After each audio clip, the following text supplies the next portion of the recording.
Right, so we use a Lumix mercury vapor analyzer. What we're asking the parents to do is to bring any items that they have concerns with in a garbage bag or some sort of bag. The way we do our screening is, as mercury vaporizes, we like to capture all those vapors within the bag, in the headspace. And as it heats up throughout the day, we'll get more vaporization off anything that's in the bag. And we take our analyzer, we just put it into the bag and just take a measurement off those vapors. How long does each measurement take? It could take generally 10 or 20 seconds. We like to keep it in there. We like to move the material around to really make sure that we're mixing the air up so we're getting a really good representative sample. How accurate and precise is it? This is down to the nanograms per cubic meter. So this, if you have mercury fillings in your mouth, this will pick it up. If it is contaminated, how do you dispose of that? Well, it depends on how much material is in there. Generally, if it's within a certain threshold, we can let it heat in the sun and let it vaporize more. It's sort of like water, so it will evaporate. So mercury also likes to evaporate. So if we can get it to evaporate and disappear, then we can return it. It's at levels where we just can't, and then we'll have to confiscate it and work through the disposal process. And what is that disposal process for that? It goes as hazardous material, hazardous waste. Just out of curiosity, that's an example bag, right? Yes. Okay. I did see someone walk in with something similar earlier. Yeah, we've already had about 3 or 4 students come by with their materials, and so far everything has been good. So everything that you've cleared or that had left previous to you coming in and closing things down, that has come back so far has been clear. What happens if it's a hot day, whatever, it vaporizes, it gets up into the air conditioning system? Is that how it kind of travels through the school? Because it cools down again at that point. Yeah, so the HVAC systems have been turned off, and we've actually been heating up the rooms to encourage it to vaporize as much as possible, so we can do measurements to see if and how much there may be in each of the rooms. In an enclosed. Yeah, in each enclosed space. So that's how we can isolate it and do our determination.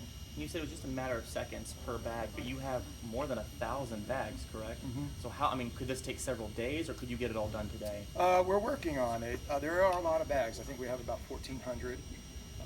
In some cases, it can take 30 seconds to do a reading. In some cases, we're still working on moving. We have to get the sun working for us, so we have to get the bags staged, and we like to get them working in the sun for a couple hours. So it's not as simple as just taking each bag, doing a measurement, and sending it off. We like to actually get it primed as hot as possible so we can get the best reading possible. What's the highest reading that you've had? Today, we've had under 1,000 nanograms per cubic meter. What about on Wednesday? We didn't do personal effects on Wednesday. We were only doing students on Wednesday. And what's considered the threshold? You say today it was 1,000 per whatever. Yeah. What's the threshold that you say this has to be remediated? ATSDR recommends that personal effects stay within a threshold of 3,000 to 6,000 nanograms per cubic meter.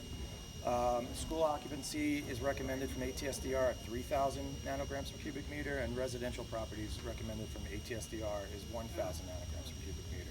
So this bag or whatever, everything you've checked today is clear, well underneath what is recommended. Yeah, so far from what the residents or the parents have brought in is well under. Yeah, correct. Can you speak with what certainty you would know on Monday how safe it is? Because you're heating up the rooms and trying to get it to vaporize, but what if it all doesn't or something? What can you guarantee that it will be safe? It does. Like I said, these things are super sensitive. I can get a measurement off my mouth. We have crews going right now into each room and doing evaluation.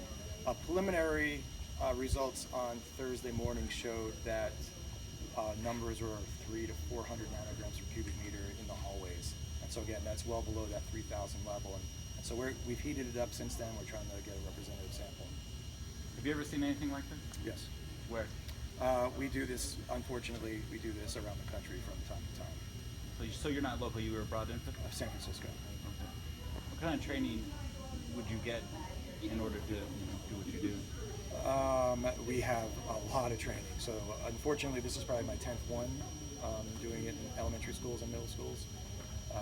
We are trained on mercury evaluation and mercury assessments. Where did they get the mercury from in these cases you've been to? In some cases, it's usually from grandfather's shed in the backyard, and you know the grandson finds it or the granddaughter finds a cool jar, and mercury looks nice in a jar. You want to play around with it.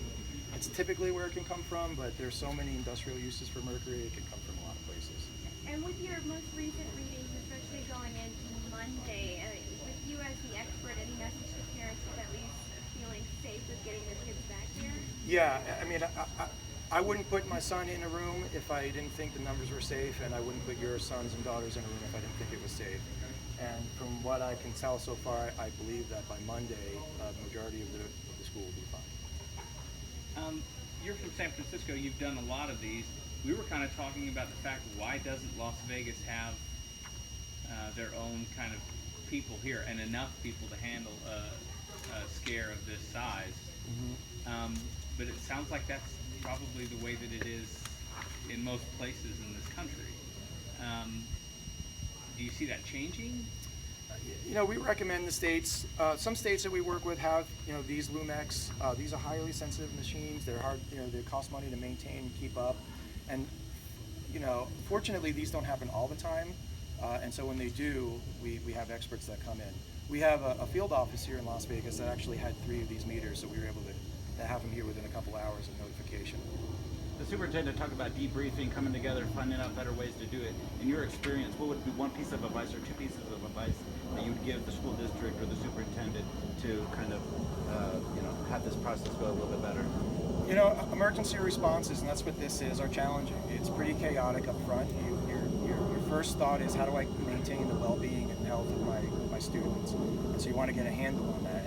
And sometimes the best thing to do is just to hold people in place so you can evaluate. Communication takes a little while to get internally to figure out the right facts, because we don't want to send facts that are inappropriate or maybe not vetted, and you don't want to send messages that are incorrect. So I think there's always improvement for communication. There's always improvement for trying to get information together. It just takes practice and it takes exercising. And right now, I know that, at least we know that the mercury was most likely brought onto campus before Wednesday. Will we ever be able to pinpoint an exact date? I don't think we can't do any kind of fingerprinting like that. We can just say that it was probably here prior to Wednesday. Any Last message to parents, question. especially with those personal items that were worn on campus before Wednesday, then what do you want them to do? I'm sorry, I missed that question. What do you want parents to do, especially with their kids' items that they wore here to school prior to Wednesday? So what we requested last night, and I think you're helping getting the message out, is to have parents, if they have any concerns about clothing that was worn prior to Wednesday, to please bring them in bags. We're going to be here all day today, and if we have needs, we'll be here tomorrow and Sunday as well, taking these items so we can do a screening. And it's a quick process. It's a quick process. Thank you guys.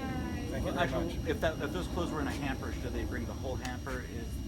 If they feel that that's what they need to do, they can bring the whole hamper, but it needs to be in a bag. Okay. How long will you be here today? I will be here until I think 10 p.m. Thank you.